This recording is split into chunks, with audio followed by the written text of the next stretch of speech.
Hello and welcome to the fourth and final episode of the mini business startup series, the Creative SheCEO. And we've made it. We've made it to week 4. Somehow I've still got my voice. It might faltering a little bit today. I've recorded quite a few of these episodes in a short space of time, so I might sound a little bit husky. But we've made it to the 4th episode. I really hope you've enjoyed them all so far and they've all helped you. And we've been talking about all the things that you've told me that you want to know how to do when you're starting a creative venture of your own. And we've covered everything so far, from finding your tribe, your target audience, to pricing, where to put your work, the different platforms you can sell on. But for today's final episode, we're going to be talking about something that I am really passionate about. And something that I don't think a lot of people actually realise is one of the most important aspects of getting yourself out there, and something that you have to do when you start any business. So today we're talking all about offline advertising. That is, I'm taking you beyond the feed, away from social media, and we're going to look at all the other ways of getting your business seen. So if you're only posting your stuff on social media and just hoping that your business is going to take off and grow, the truth is you might be waiting a while.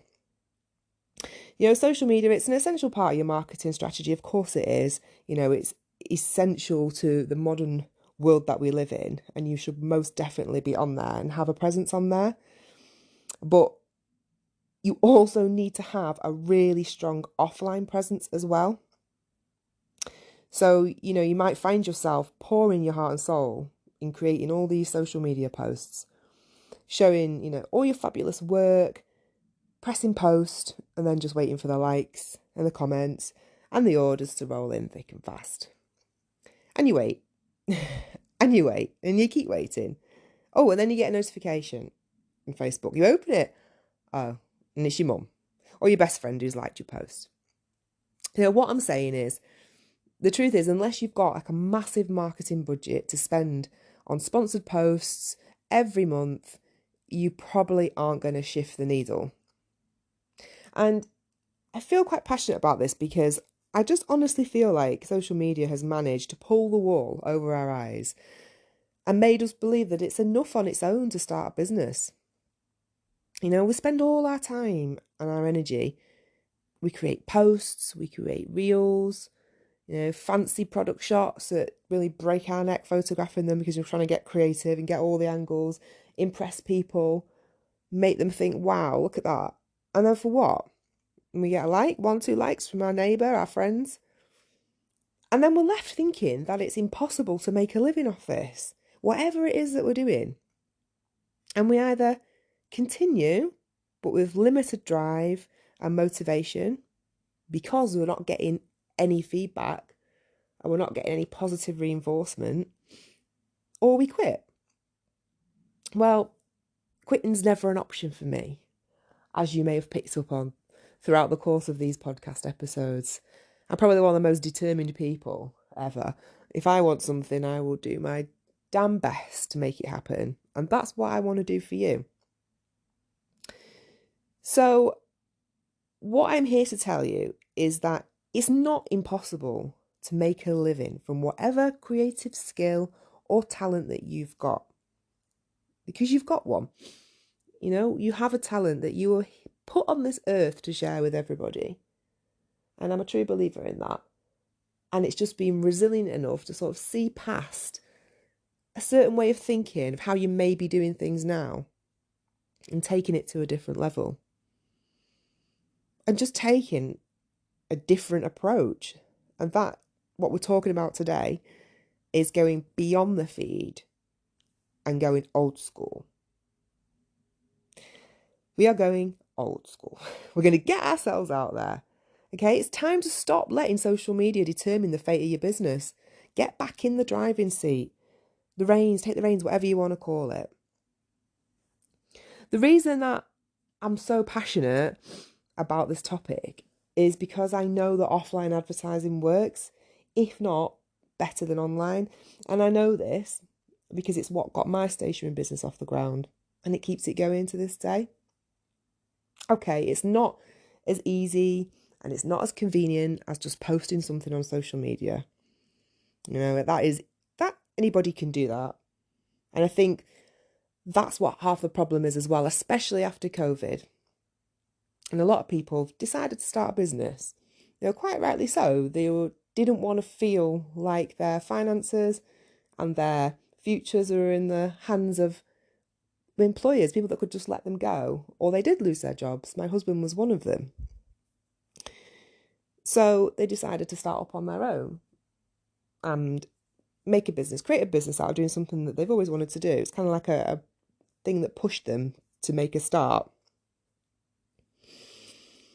But I think that what we have to realise is that, yes, it's convenient. Social media does open the doors for us to be able to have these opportunities, but it's not enough on its own, like I said. When you start a business, it requires so much effort and it requires a lot of persistence for you to actually get results and get noticed. And I think with offline advertising, it's actually easier in one way to make it happen quicker than it is by doing it online. Whether this is because, social media is just so swamped now with everything that's on there, that could be it. And I think people have forgotten about the other ways that you can promote yourself. Say probably quicker than online. And you'll actually reach a whole new audience while you're doing it, a wider audience, different people that are not on Facebook or Instagram or any other social media platforms.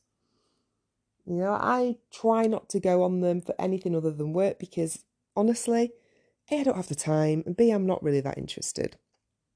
I just keep my business pages going because that's my work and I enjoy it. But everything else, it takes up too much time. I don't want to get involved in it all and all the drama and everything else that comes with it. So let's dive in and let's talk about offline advertising, what it is and what you can do to get your work truly seen in so many other ways than just through social media.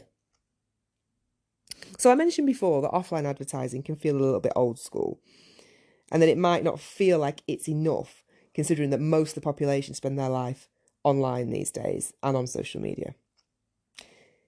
However, I believe that this is where a lot of new small business owners can go wrong because they totally underestimate the power of a business card, a conversation at a craft fair or an informal recommendation from a local fellow business owner. This kind of stuff is gold and it's worth way more than just a few casual likes from people, who've got no intention of making a purchase from you. And obviously I mean that in the nicest possible way, of course. But what we actually need to be doing when we start any business is ploughing our efforts into being physically present in the world, making ourselves a tangible entity in a world that is so impersonal. It is. You're just normally a name on a screen that, you scroll up and it's gone. So how do we do this? What kinds of offline advertising can you do that are not going to cost you much or cost you a penny, some of them, and that will get your business name out there? So let's talk about them. First and foremost, probably one of the most important things that you need some business cards. You need printed media. It's a must. Because, how many times I've been out, right? I've randomly talked to someone in a shop or a sales assistant in a store, whatever, and, they've happened to mention to me their son was getting married. Oh, have you got a business card, Joanne? And sometimes, admittedly, I haven't got any on me. Either I've forgot to put them in my handbag or I've changed handbags. But if you can, try and have one in every, handbag that you've got. Have some in your glove box of your car. Have a couple in your pocket, because you'd be surprised who you meet and who you talk to when you're out and about. Especially when you're a mum as well and you're attending all different things and groups and events. You just speak to anybody that will talk to you, don't you? To pass a bit of time. Have a bit of human, female conversation. And it's amazing what actually you find out about somebody. So have a card on you, because there's a potential customer right there in front of you. Actually, the funniest one was quite recent, something that happened to me. I have to tell you about this. I laugh about it all the time because it was just before Christmas. And I was at the hospital having, let's say, an intimate procedure done, as all the ladies know what kind of things those are. And the lady conducting the exam, she just started talking to me about Elf on the Shelf. As all the things that she'd made this annoying elf do for her kids the past couple of weeks. And now she was stuck for ideas on what to do for Christmas Eve for one of them. So, I mean, it's a bit weird talking about Elf on the Shelf during this exam, but, you know, the entrepreneur in me, I came out and I told her about my Christmas range that I do. There was nothing else to talk about. It was quite awkward. So I thought I might as well. And you know what? She was over the moon. She was absolutely ecstatic that I was on her clinic list for that day because I just sorted out her problem of what special things she could do for her kids on Christmas Eve. And then she immediately asked me for my business card. Now, I didn't actually have any on me. This is an example where I had none on me. So I ended up writing my name and my website and my phone number on a piece of paper that she pulled out of the drawer, which, you know, it's not ideal, and that piece of paper could go missing. I was really gutted that I didn't have any business cards on me at that time, but, you know, I wasn't exactly expecting to be talking Elf on the Shelf and Christmas and stationery with this particular person. So, yeah, it's a prime example of these like chance encounters that do happen when you're out and about, or if you're in a compromising position, as I was. And it's crucial that you've got a good old-fashioned business card on you at any point to hand out and just give them. And it does look a lot more professional than like borrowing a nurse's pen and just scribbling your details on the back of a clinic list for the day. Not ideal. But, you know, I made it work. Like I say, I'm resourceful. So other printed media you can get done, flyers, brochures, that all underrated, yet they're really effective forms of offline advertising. You can leave them with permission, of course, in like venues and places that your target audience are hanging out. Stick them on community notice boards. And most of these places don't charge, and you'll probably find that a lot of them will be happy to display them for you. I know where I live, we've got loads. The local Costa even does it. Obviously, a lot of people get a lot of traffic in there. They have a notice board right outside the loos. I always stop and have a look at it. We've got one in our local co-op. Obviously, places like the library. We've got a great coffee shop round here as well, an independent one. And they have a huge notice board. And people stop and read them. You know, they always put them outside toilets as well. And I think it's because there's usually a queue and you want something to read. So it's really handy. And, go in, just speak to the person on the bar, manager, whatever, and just say, oh, can I just leave a leaflet? And they'll probably say, yeah, just pop it on the notice board, no problem. And you'll be surprised who sees it. And I think we forget how much people love something that they can hold, something tangible that they can take away with them. They can put it on their fridge with a magnet until they need it. Brochures, who doesn't love flicking through a beautiful brochure? Gorgeous imagery. There's something that's always lying around their house. It's there. It's on the coffee table. It's down the side of the sofa. It's not just popping up for a fleeting moment on their screens and then it's gone out of their life and they've forgotten about it. It's replaced by the next thing. So fast moving. So, social media is so fast moving. And it's why a lot of us fail to make an impact on it. But if you can offer something different, have things that people can take away, can hold, can keep in their house, can flick through when they're reading, they're having a brew, or they're in bed, it can be the difference between gaining a new customer and not. So go back to basics, get yourself some amazing business cards made at the very least, and some flyers if you can too, and get them printed professionally. It makes all the difference. There's loads of local printers out there that charge the same, if not less, than the bigger online companies. Plus, you can order smaller amounts. I've actually got a resources section in my online course, the Creative SheCEO, how to launch a creative business workbook. And there's a resources section at the back, which I've listed Places that I use for getting printing done, for designing. I haven't included anything in there that I haven't used and tried and tested and been happy with. So you might find that really useful. I will mention again a bit later on when we come to it some more parts of the course which relate to this topic that we're talking about today, which may help you advance your business quicker. But you can design the leaflets yourself on Canva. They've got a free version. It really doesn't have to cost much. And even if you're not, design minded, whatever, they've got templates on there. You can drag and drop pictures. You can type your text in the boxes. It's really easy. And it'll go a long way in helping you promote your business. If you've got a car, any car, doesn't matter, get some sign writing done on it. I've got 2 of those magnetic panels that go on your doors, and they're just removable. You can just take them off. And I can't tell you how many people stop in Aldi car park and read them. And they weren't dear. I think they're about £30 each. But I bet, obviously I don't know, but I bet they have made me that back tenfold. I think anything that you can do like that to draw attention to yourself with an obvious reason in the real world is good. Because you're stuck at traffic lights, I know that I do. I look at vans that have got sign writing on them. Sometimes I'll quickly take a picture, write the name down if I'm looking for anything, electrician, any kind of services. I'll say, oh yeah, brilliant, quick, get a picture of that. And you'll find that people do the same to you. Now, I know on my car, I've had to add business insurance onto it in order to have those on. It's not much more. But I think, when you do your car insurance, you can have like social use only and commuting, or you can add business use. So you would have to, I think, add that on in order to use your car for business purposes. But do check that out. Don't take that as gospel. But I've got it on mine. So another thing you can do, so let's talk about some more offline advertising. Okay, you need to collaborate with some fellow local businesses. So if you make a physical product, let's, I don't know, whatever it may be, soaps, candles, maybe you crochet, see if you can rent a shelf and get your work on display there.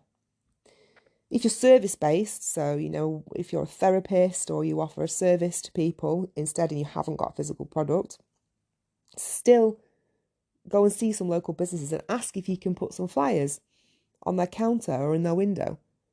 And as long as they're in a place where your target audience are going to go and you're not in direct competition with that particular shop, then you're fine and they're okay with it. You're good. Because these businesses, they will have their own customer base already, especially if they're established and they've been there a while and they're reputable.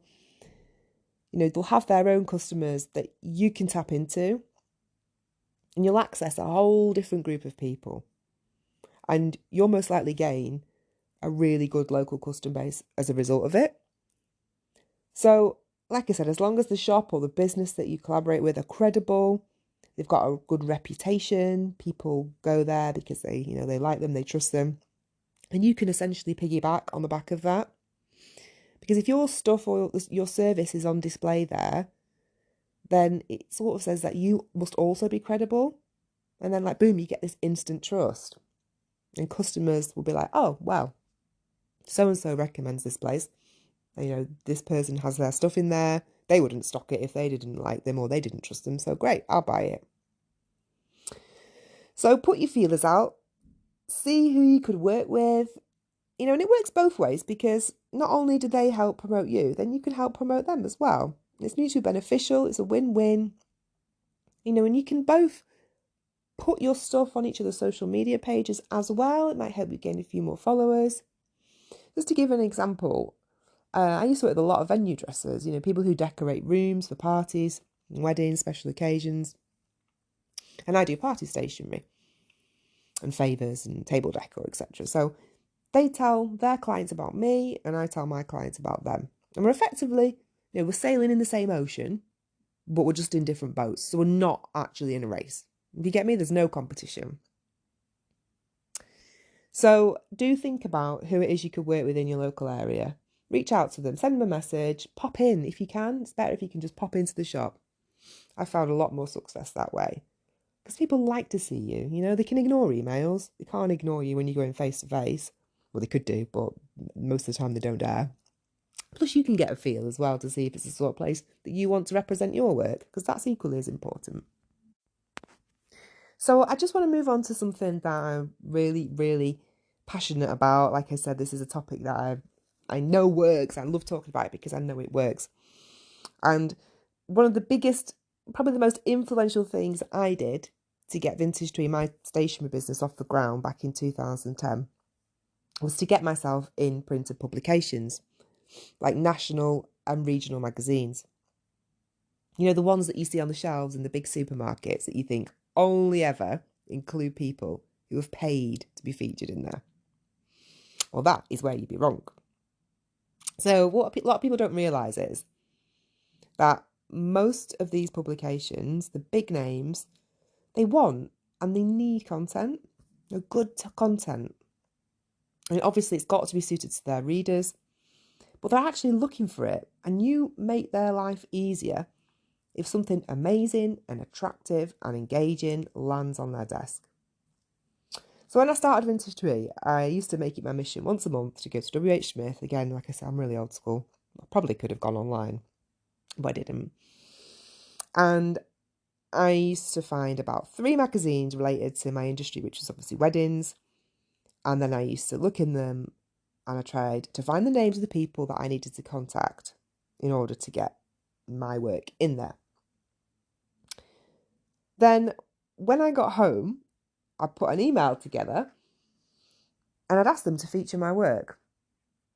Now, there is a way to do this that I've found worked, and sometimes I didn't get a response, but 9 times out of 10, I usually did. And it was always a yes. And as I said, I found this method that seemed to work when I was doing it. And I decided to share it with everybody in my online course in the Creative SheCEO workbook. I've said that a lot over the last few weeks. I think I'd get it out now. But I've shared it in there because there's a way to approach these people. Because these people are like, they're bigwigs. They're top of the chain in these magazine companies. They're the editors, They're the people that are kind of like the gatekeepers and to get into their magazine. So there is a way to approach them. And I've actually included in my workbook an email template of what I sent to a lot of editors, and the one, obviously I adapted it depending on what magazine it was, but I got responses from it and I got in their magazine. So I wanted to share that with you on the course because I think it's important so that, you are doing it right and you're giving yourself the best possible shot rather than just sort of winging it, sending in a message that you're not sure how to phrase it, what to say to people. So, if you can send something that's structured, it's got all the information in that they need, and it's presented in a way that is going to sort of warm their heart as well, because they can be quite cold, they get so many a day. You've got to be able to appeal to them. So, yeah, the actual example that I would send is in there in the workbook. It's a formula that always seemed to work for me. And it's all about how you present your pitch, which will determine whether or not you're successful. And there's no doubt about it. You definitely have to be persistent. If you don't hear back from them, chase them up. Chase them up a week later to see if they got it. I've actually got a funny story to tell you about this. From a time that I emailed a large, well-known wedding magazine, shall we say. I'm trying to get in their magazine. So I emailed this one person who I thought would be good to try, based on my research, and I didn't hear anything back. I thought, oh, right, okay then. She's ignoring me. I'm going to go straight to the top. So I emailed the editor. So it was like the big chief, the woman who was in charge of actually a number of the sister publications. There was about 5 magazines she was in charge of. And I thought, I'm going to email her. I'm sure she won't reply, but I'm going to try. What have I got to lose? Anyway, a few days later, I heard back from the original woman that I'd emailed, who was in charge of all the features. And she agreed to feature my work, which is obviously great news. And she'd asked me in the email for some more photos and prices and information. But what was funny was, as I scrolled down the email, I saw like this chain of email conversations below. And I saw one from like the main big boss, like the chief editor, that she'd sent to this woman in regards to the email that she got from me. And it actually said this. It said, Victoria, I don't know if you know about this. Oh no, I don't know if you know about this one. That's it. But she's gone and emailed me now. And I remember feeling like really worried at the time because, I thought I'd got on the wrong side of the big boss. I'd been bugging them. In fact, she said, oh, she's gone and emailed me now. And I thought I'd be blacklisted.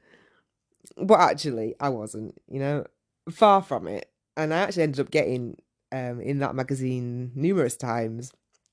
And this particular features editor put me on her list of recommended suppliers. So when she had an article to publish, or she had a theme, whether it was retro weddings or anything that's sort of related to what I did, she would email me and she'd say, oh, I've got a feature on retro weddings. Have you got anything that would fit? It's for next month's edition. So they started coming to me, which was amazing. And I've got all the publications on my shelf in my studio still, that I've been featured in. And we're talking probably near 50. And none of which I paid a single penny to be in. I didn't pay for an advert, a tiny 1/4-page advert that nobody sees or cares about and shoved at the back of the magazine. I'm talking full on 4-page spreads, big A4 picture of my face there and my work. This is Joanne. She runs Vintage Tree. This is what it's about. These are her products. And yeah, it was lovely because reaching out to the right people meant that I actually got on their contact list as a source of reliable content for them. And I think I got a 4-page spread twice or 3 times now. 3 times. So I've had a couple in Cheshire Life magazine, and then I've had one in Style at Home magazine, which you wouldn't think would apply to my business because obviously it's not home decor. But I actually contacted them because we moved into our current house where we are now and we did it up. So, I'm not talking Grand Designs did it up. I'm talking about, had a couple of grand left after spending our life savings on this house, and we threw it at the studio the room that is now my studio. So made it into a lovely working space for me. And I decided, actually, I wonder if I could contact somewhere like Style at Home and see if they would feature my office, therefore my work and my business. It's kind of a sneaky ploy to get the business advertised again. But I sent them some before and after pictures of the room and what we did, and they jumped at it. They absolutely loved it. It made a massive difference. And they were interested. And a photographer actually came to my house and photographed me in my studio. And I've still got that feature framed on my wall now in my office. And it's very bittersweet for me because the timing was just really unfortunate. So this was back in 2017, around May time. And I just found out that my mum's breast cancer had spread to her brain and she really didn't have that much time left. But the magazine had responded to my email. They said that they'd love to arrange a photo shoot at their house. And I just remember thinking I couldn't do it. But when I told her about it, she said to me I must. And in fact, she was like, Joanne, you need to do this. She wanted me to put on this new vintage style dress that I'd just bought. And she loved it. And she wanted me to smile. So I did. And I got through the photo shoot. And the article was printed in I think it was June or July edition. I can't actually remember if she saw it. It was a little bit of a blur. I think I did take it to show her, but she wasn't really with it. She couldn't really focus. I think that's what happened at that point. But when I look at myself in the article that's on the wall, I can't help but just see this sadness in my eyes. And I was remembering how I felt that day, and I actually wore that very same dress to my mum's funeral and carried her coffin in it. So that was a bit weird for me. But I'm glad I did it, because nothing made her prouder than seeing me as a businesswoman. And I get it now, being a mum myself, you want to see your children succeed and be happy. So what I'm saying is, have a think about what publications your audience are likely to pick up and put in their basket in the supermarket, and contact them. Again, in my online course, the Creative SheCEO, I have a section called Beyond the Feed, and it helps you identify what publications that you think may actually be the perfect ones to target for your audience. So it'll help you sort through all that, come up with some definite lists, a place that you can target, who to contact, all their contact details. It's got a really good template and worksheet based on that. So I think you'll find that really useful if that's something that you decide to go for. So it also goes to like local newspapers and publications in your area, ones that might pop through your door. Find out the editor of these and drop them a message, because they love local content, and you'll probably find that they'll snap your hand off. I just have to say this quickly, yesterday we went to the opening of our new McDonald's where we live, because my daughter was really excited to get a Happy Meal from this new McDonald's. So we took her, and when we got there was a photographer from the local paper. And he said, "Oh, excuse me, we're looking for a family to take their picture for the opening day of McDonald's." I thought, oh God, anywhere but McDonald's. It was not ideal. But I said, yeah, that's fine. Turned out my husband actually knew the photographer as well, so that was embarrassing. So he's there taking our pictures, and then he said, okay, that was outside. And then he said, right, well, when you get in, is it okay if I take a picture of when you've ordered your food? I thought, oh God, name and shame or what? So yeah, that's fine, no problem, Nigel. Yeah. So we got our food, followed us in, took our picture, and I just thought, like, the enthusiasm that he was desperate for these local people to be in the paper. It made his story for him. And it's similar when it comes to your business, because you will make that publication. If you have got a good story to tell, I'm not saying going to McDonald's is a good story, but it was opening day, so they were after pictures. But if you approach them with a good story that they can't refuse from a local person who is doing well, or who's started a business, who is serving the community, doing this, and that, you will find that they will respond to you.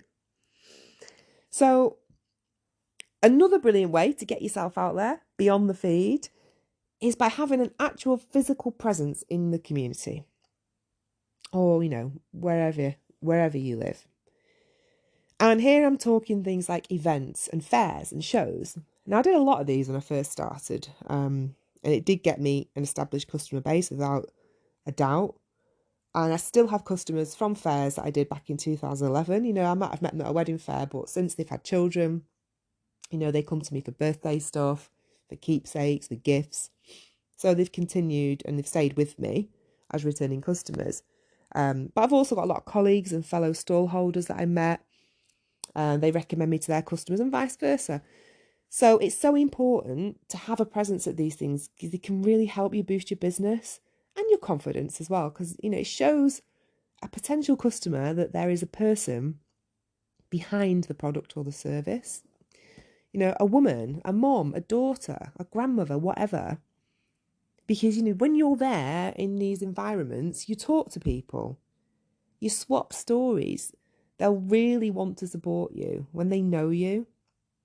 And even if they don't buy anything that day, and they may not, and that's fine, but give them a card or a flyer. Tell them that it was so nice chatting to them.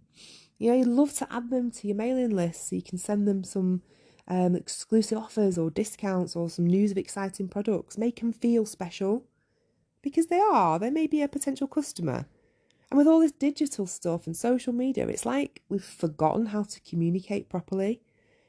Get personal, show your humanity. And I don't know, I'm quite an open person. So when I talk to somebody, even if it's a complete stranger, I have a way of warming them to me.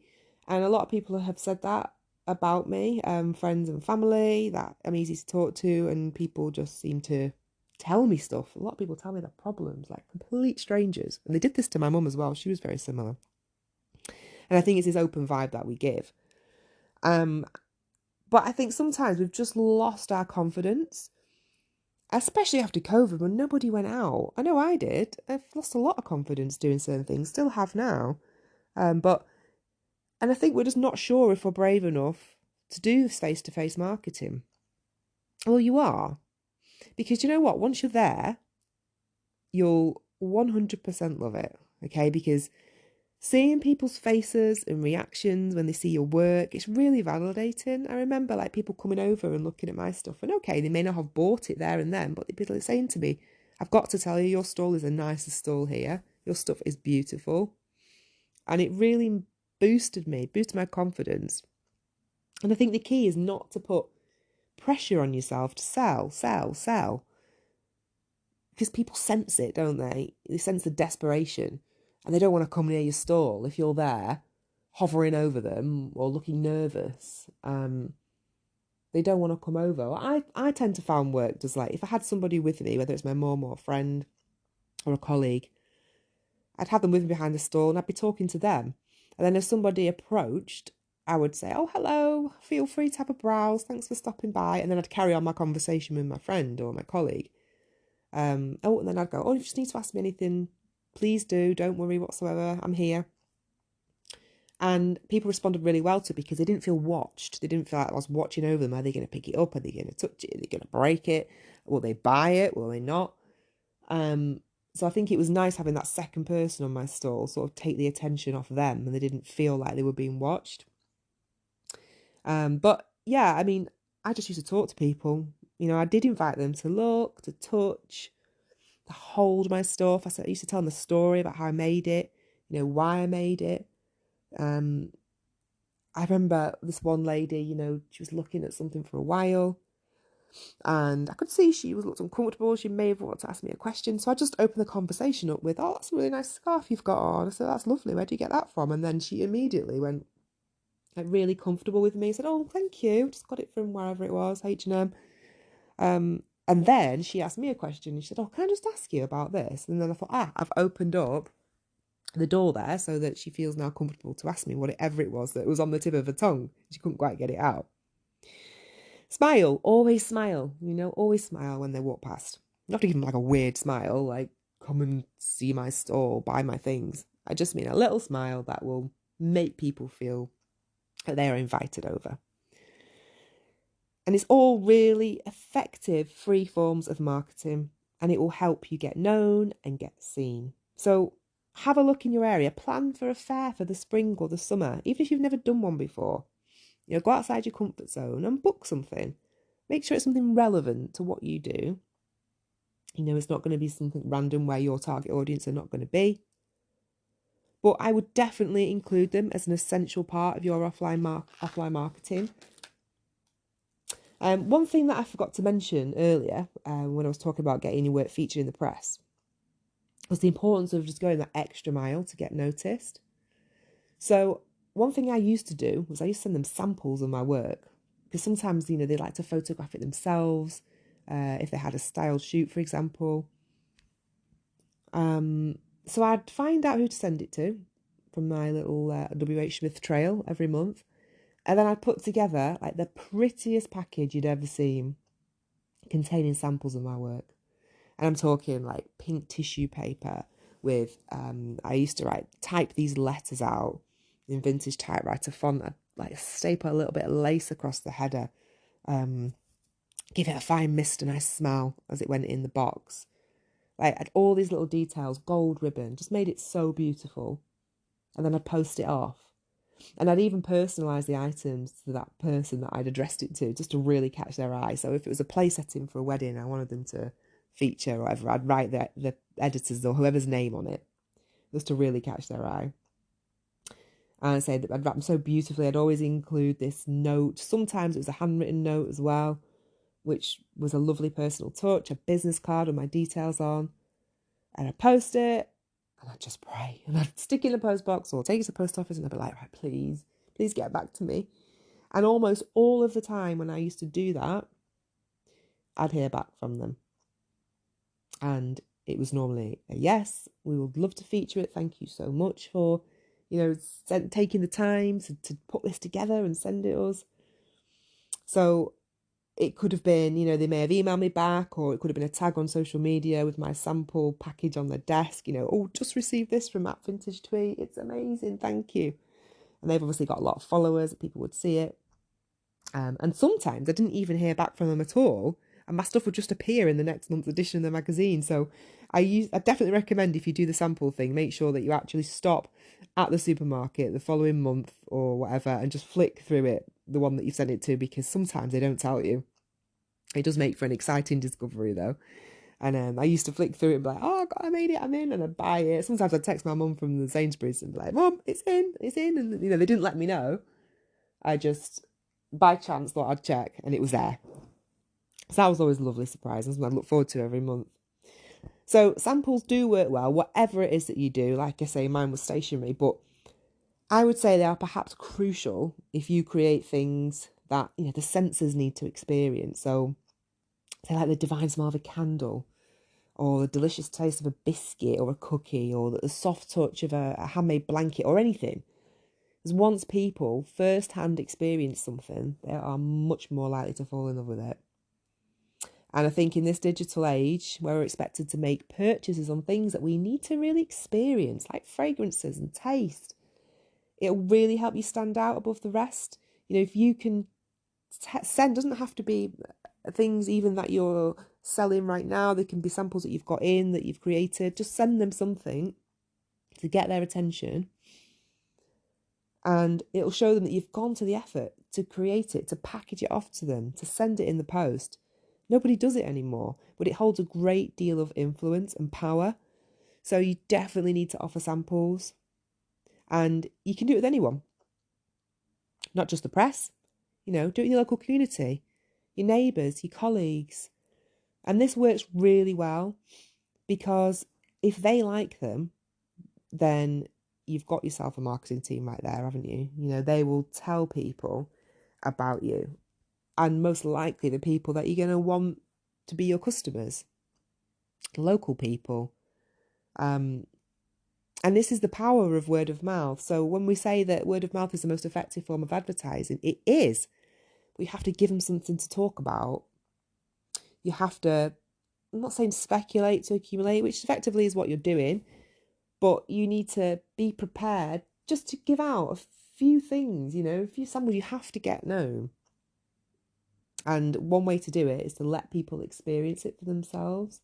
Particularly true if you have a food-based business, I would say, because once you taste something, some things that, samples that you give, you think, oh my God, that's amazing. And it influences your purchasing decision. So you don't see it as just doing things for free. Yes, of course you are, but you have to see the bigger picture and see it as a form of essential marketing. And it's actually not going to cost you that much at all, but it will bring you in the business in the longer term.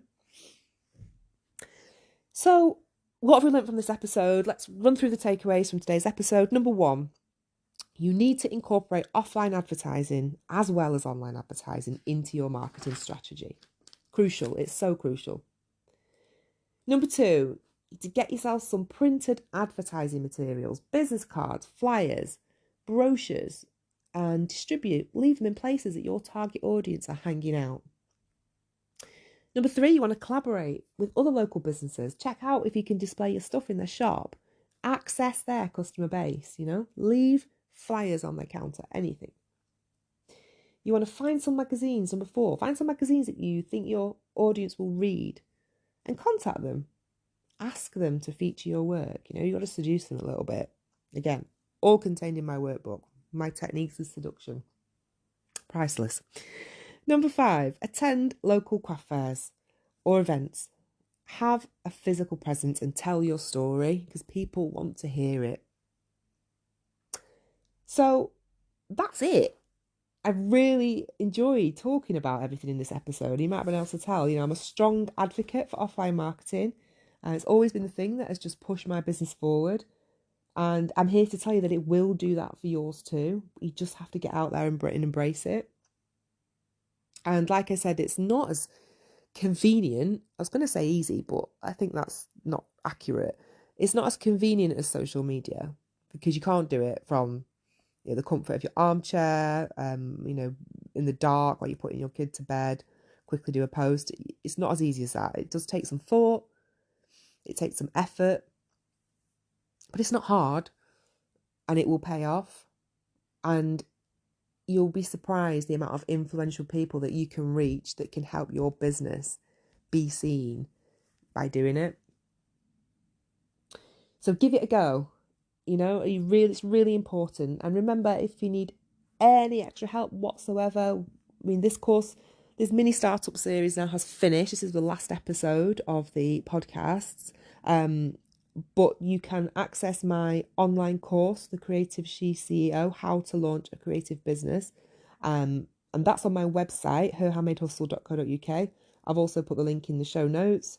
But it'll help you with everything that we've talked about in this whole mini startup series. It's fabulous. It's got some amazing templates and resources and just everything that you'll need to kind of make it happen faster. Because as I said, I can only tell you so much on these podcast episodes. I've got a really sore throat as a result of recording quite a few in a short space of time. And I could go on forever. But I wanted to put it all into like a workbook with actual practical activities and exercises that you can do to help you move your business forward quicker. So if you'd like to find out more about the workbook and get your copy, it's £99 on my website. I've put the link in the show notes as well. It's under the shop section on herhandmadehustle.co.uk. The people who have completed it said that it's really helped them get clear on the things that they needed to do to get their business, out of that quagmire, that ground that's really soft and it's really difficult to walk on. Every time you try and move forward, you're just held back and you just seem to get stuck or you sink deeper.